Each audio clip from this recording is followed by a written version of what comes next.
Hello everyone, welcome to my YouTube channel. मैं doctor Alka. पहले की तरह जैसे हम रूब्रिक्स पर बात करते आए हैं, तो आज भी हम कुछ रूब्रिक्स पर बात करेंगे। तो जिसमें कि पहली रूब्रिक है एफ्लिक्शन, AFFLICTION। एफ्लिक्शन की मतलब जो होती है कि दुख, ऐसी कोई चीज जो इसके साथ पहले ही बीत चुकी है, उस चीज का इसको दुख बना रहता है।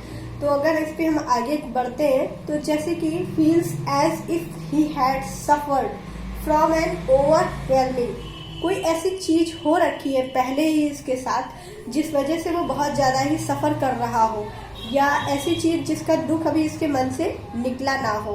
क्रॉस रेफरेंस की बात करें, एंग्विश। एंग्विश की एग्जैक्ट मीनिंग होती है जैसे कि मनोव्यथा, ऐसी व्यथा जो कह ना पाए, मन ही मन में उसके दबी हुई रहती है, जिस वजह से वो परेशान हो जाता है और ये सारी दिक्कतों को झेलता रहता है। अब हम थोड़ा सा एक्सप्लेन कर देते हैं इसको कि पर्सन की एक ऐसी स्टेट होती है जिसमें कि वो अपनी बीती जिंदगी में बहुत ज्यादा उसने स्ट्रगल देखा हो, बहुत ही ज्यादा डिस्ट्रेस देखा हो, लाइफ में कुछ ऐसी चीजें घटित हुई हो जो उसे अंदर तक तोड़कर रख दी हो, या बहुत ही ज्यादा ह्यूमिलिएट किया हो किसी ने, या फिर ऑफेंडेड बाय समवन, या offended by behaviour of others person. तो किसी न किसी अदर पर्सन के बिहेवियर से भी उसे तकलीफ हुई होती है, तो जिस वजह से वो उन सब चीजों से बाहर नहीं निकल पाता है। अब चलते हैं इनके डिजीज कंडीशन की बात करते हैं।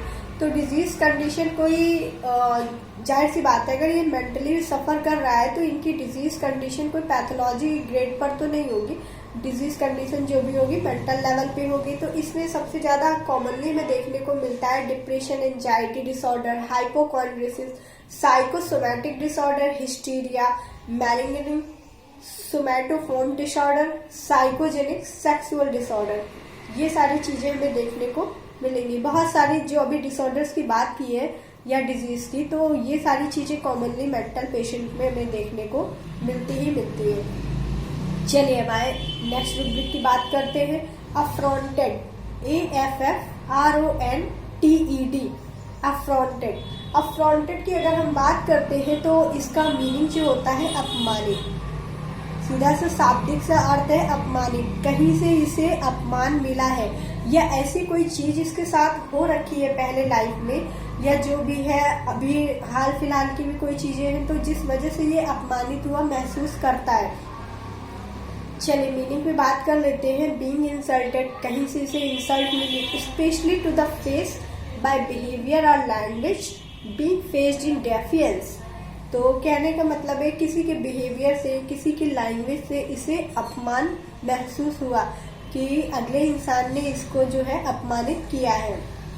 हम अगर डेफियंस की बात कहें कि जैसे इसने कोई चीज कही, उसके ठीक उलट उसने काम किया अगले इंसान ने, तो वहां पे इसे अपमान वाली फीलिंग आ जाती है कि अगले इंसान ने मेरी बात न मान के मुझे जो है अपमानित किया है, मेरी डिसरिस्पेक्ट की है।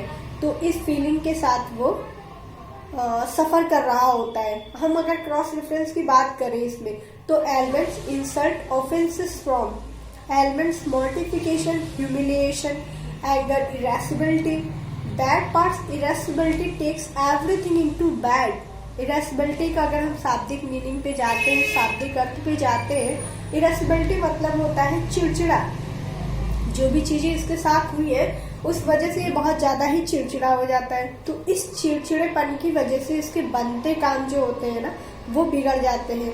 अगले से वो ऐसी चीजें कह देता है कि अगला इंसान उस काम को करने की बजाय ठीक उसके उलट काम करता है, इसके चिड़चिड़ेपन की वजह से। तो ये सारी चीजें हमें देखने को मिलती है। एक्सप्लेनेशन में अगर हम बात करते हैं आगे चल के, तो इसमें पेशेंट की एक ऐसी स्टेट हो जाती है जिसमें वो ऑफेंडेड, अब्यूज हुआ फील करता है, जैसे सामने वाले की कोई इंटेंशन नहीं है, अनइंटेंशनली वो इसके साथ ऐसा बिहेव करता है बाय लैंग्वेज, बाय एक्शन, जिस वजह से इसको अपमानित वाली जो फीलिंग्स है ना, वो इसके अंदर घर कर जाती है। अगर हम इसके डिजीज कंडीशन की बात करते हैं तो depressive disorder, mood disorder, personality disorder, anxiety disorder, ये सारी चीजें मिलती ही मिलती है। चलिए अब हम अगली रूब्रिक के बारे में बात करते हैं, अफ्रेड। बहुत ही कॉमन रूब्रिक है, ज्यादातर लोगों में पाई जाती है देखने को। अफ्रेड जो होता है एक यहाँ पे अगर हम मेंटल लेवल की, मेंटल रूब्रिक की बात कर रहे हैं तो जाहिर सी बात है ये बहुत ही हावी है। इसका जो अफरेड है, जो इसका डर है, बहुत ही ज़्यादा हावी है। मीनिंग पे जाते हैं तो filled with fear of apprehension. ये डर की वजह से इसके अंदर जो डर होता है ना, घर किया हुआ होता है। क्रॉस रेफरेंस में अगर हम जाते हैं तो भी हमें वहां पे सिर्फ फियर ही मिल रहा है, और एक्सप्लेनेशन में भी फियर है। कहीं ना किसी चीज का इसके अंदर डर बना हुआ होता है, जिस डर से वो लड़ता रहता है अंदर ही अंदर। इसकी डिजीज कंडीशन पे अगर जाते हैं ना तो सिजोफ्रेनिया, जो कि बहुत ही कॉमन प्रॉब्लम है, ये हमें देखने को मिलती है। Personality disorder, psychotic disorder, anxiety disorder, phobia, अलग तरह का इसके अंदर एक फोबिया डेवलप हो जाता है। फोबिया किसी भी चीज को लेके हो सकता है। बैड ट्रिक्स ऑफ ड्रग, कोई ड्रग का ये सेवन करने लगता है, इस वजह से भी ये सारी चीजें देखने को मिलती हैं। या फिर सेक्सुअल डिसऑर्डर, क्योंकि मेंटली वो फिट एंड फाइन नहीं है, तो ये सारी चीजें हमें देखने को मिलती हैं। और एक खास बात और होती है, जैसे डर की वजह से इसके अंदर एक डिसऑर्डर, सीओडी की प्रॉब्लम हो जाती है, नहीं ओसीडी की प्रॉब्लम हो जाती है, ऑब्सेसिव कंपल्सिव डिसऑर्डर। तो ये इस तरह का एक डिसऑर्डर होता है, किसी डर की वजह से वो बार बार रिपीट करता है चीज़ों को, कि कहीं मैं गंदा ना हो जाऊं, कहीं मेरे में गंदगी ना लगे, बार बार हाथ धुलेगा, अपने कपड़े को बदलेगा, कहीं आने जाने से बचेगा। हाइजीन को वो इतना मेंटेन करके रखता है। वाकई हाइजीन मेंटेन करना अच्छी बात है, पर इस बंदे के हाइजीन मेंटेनेंस की अगर चीज़ें आप देखेंगे ना, खुद ही आपको लगेगा कि कितना ज़्यादा वो खुद इतना ज़्यादा कर देता है कि वो खुद परेशान हो जाता है। हाथों को 1 नहीं, 3 नहीं, 4 नहीं, 5, 6 बार धुलेगा, बहुत बार धुलेगा। कहीं आएगा जाएगा बाहर तो बिल्कुल नहाए बिना इसको चैन नहीं मिलेगा। नहाएगा, कपड़े बदलेगा, और कपड़ों को भी 1 नहीं, 3 4 बार धुलेगा। अगर वो कपड़े कहीं भी जरा भी छींटा वगैरह लग गया तो उसको इतना धुलेगा कि जैसे ये बहुत गंदा है, बहुत गंदा है। तो इसके लाइफ में अगर हम इसका फुल केस टेकिंग करेंगे ना, तो बहुत सारी चीज़ें हमें ऐसी भी मिलेंगी देखने को कि इसने उस लाइफ में वो सारी चीज़ें देखी हैं, झेली हैं, इस वजह से उसके यहाँ दिमाग में घर कर गया है।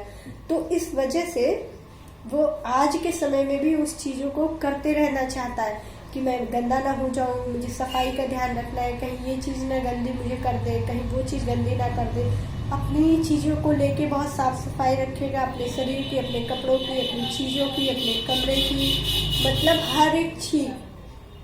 तो ये बहुत ही प्रॉब्लम बड़ी है। ऐसे आमतौर पे कोई भी एक इंसान, वो अगर खुद तो कर रहा है ठीक है, अगर वो कहीं जाता है तो अगला इंसान इसकी इस हरकत से बहुत ही ज़्यादा परेशान हो जाता है, जो कि बिल्कुल सही नहीं है। समय रहते अपने डॉक्टर से बात करें, अपनी कंप्लेंट को बताएं और सही समय पे इसका निवारण करें। Thank you.